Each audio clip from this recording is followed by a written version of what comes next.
अजीज साथियों, TT race का आगाज कब हुआ, टीटी रेस किसको कहते हैं और क्या आप इस बाइक वाली वीडियो गेम्स खेलना पसंद करते हैं?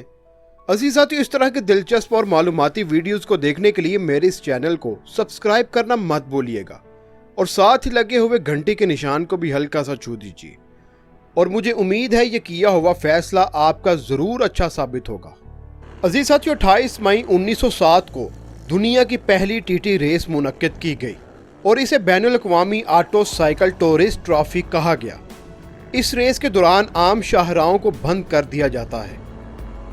इवेंट का इनेकाद 15 मील के 10 ट्रैक पर किया गया, जिसमें एग्जॉस्ट, सैलेंसर, पैडल और मडगार्ड वाली वो मोटरसाइकिलें शामिल थीं जिन्हें आम हालात में भी सड़क पर चलने की इजाज़त हासिल थी। अजीज साथियों, 1911 में टीटी के ट्रैक को तब्दील करके इसे 37.40 मील तवील कर दिया गया। 1911 में 350 सीसी जूनियर टीटी मोटरसाइकिलों और 500 सीसी सीनियर टीटी के तहत रेस को 2 हिस्सों में तकसीम कर दिया गया। पहली जंग अजीम की वजह से ये रेस 1915 से 1919 तक मुनक्किद नहीं की जा सकी।